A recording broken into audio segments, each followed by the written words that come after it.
All right, let's get right into it. The recent US-Iran conflict. This wasn't just another war. What we saw was a fascinating real-world test of two completely different ways of thinking about modern combat. So we're going to break down the weapons, the strategies, and what this incredible clash tells us about the future of fighting. And really, it all boils down to this one question. What's actually deadlier in the 21st century? An incredibly expensive, technologically perfect weapon, or thousands upon thousands of cheap, simple ones? Well, the answer, it's a lot more complex and, honestly, pretty surprising. You see, at its heart, this conflict was a duel between two opposing philosophies. On one side, you have the United States with its strategy of precision dominance, the idea of using overwhelming technology to surgically take out threats. And on the other side, Iran, with its strategy of affordable mass, basically using just sheer numbers of low-cost weapons to completely saturate and overwhelm an enemy's defenses. All right, so first up, let's talk about the U.S. approach. The whole idea here is to identify the enemy's most critical assets. We're talking command centers, missile silos, air defenses, and then destroy them from a super safe distance with just pinpoint accuracy. And the absolute pinnacle of this whole idea has to be the B-2 Spirit. You shouldn't even think of it as just a bomber. It's more like a multi-billion-dollar ghost, a flying scalpel designed to slip into the most heavily defended airspace on Earth, completely unseen. The cost is just mind-blowing. We're talking $2 billion for a single plane. Its job is very specific. Take out really tough targets, like Iran's hardened underground missile cities.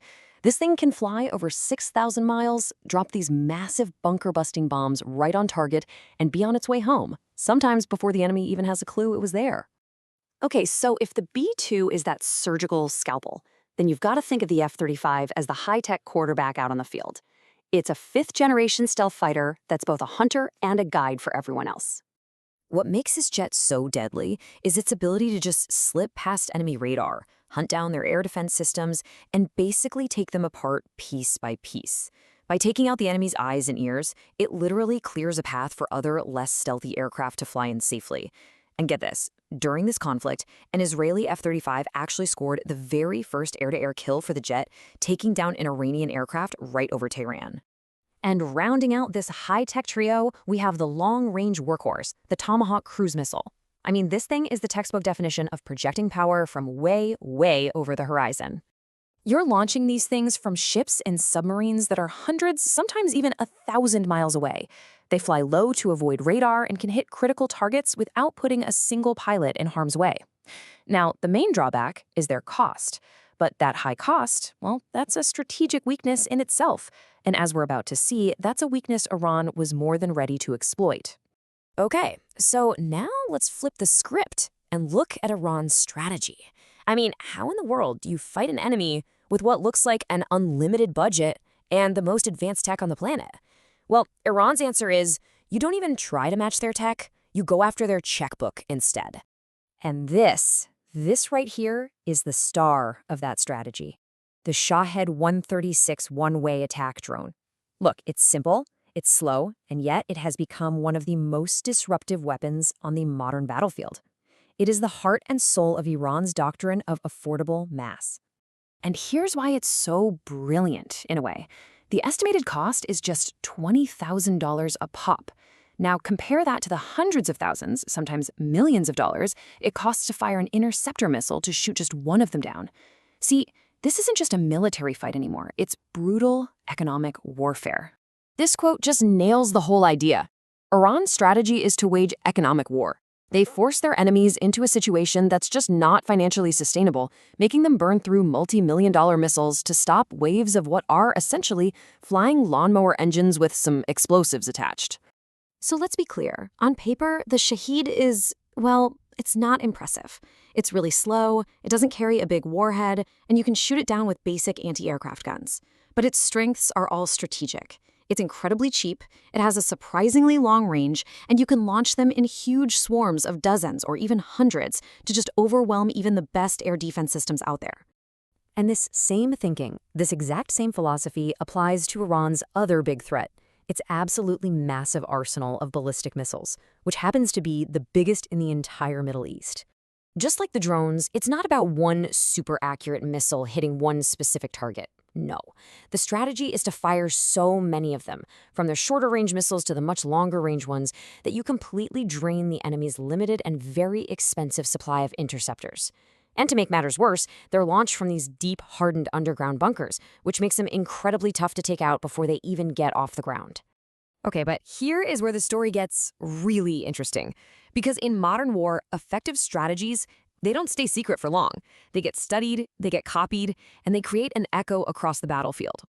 So, when these Iranian drones started getting captured on the battlefield, investigators cracked them open, and they found something pretty remarkable. The guts of the drone, the internal components, were packed with Western-made parts. The brains of Iran's cheap drone strategy were often American-made microchips, somehow acquired despite all the sanctions. And you can bet the Pentagon was paying very, very close attention. They saw just how effective this low-cost, high-volume approach was, and they realized, hey, we've got a problem here. It was a new kind of threat, one that couldn't just be beaten with better technology. This was a challenge of economics and pure mass. And so this was the answer. The U.S. developed its own version, the Low-Cost Unmanned Combat Attack System, or LUCAS. And yeah, it's modeled directly on Iran's Shahed drone. It cost about $35,000, and it was used for the first time in this war. It's basically the U.S. deciding, well, if you can't bait the swarm, you join them. So, after all of this, what's the big takeaway? What does this clash of strategies really tell us about where warfare is heading? It seems like dominance isn't about picking one strategy over the other anymore. It's about being able to master both. I mean, just look at these numbers. They tell the whole story. On day one of the conflict, Iran launched over 500 missiles, a huge barrage. But by day 5, that number had collapsed to just 13.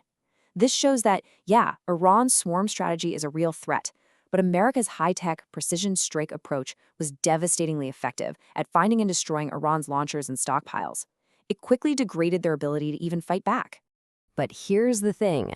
The fact that the U.S. is now building its own cheap swarm drones, that tells you everything you need to know. The battlefield of the future isn't just about who has the fastest jet or the stealthiest bomber.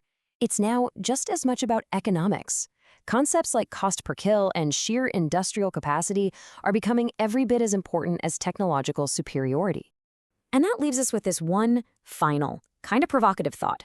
For decades, military dominance belonged to the superpower with the most advanced, most expensive toys. But as this lethal technology gets cheaper and easier for everyone to get their hands on, does the fundamental advantage start to shift? Away from the superpower and toward the swarm? That's the question that will likely define the conflicts of tomorrow.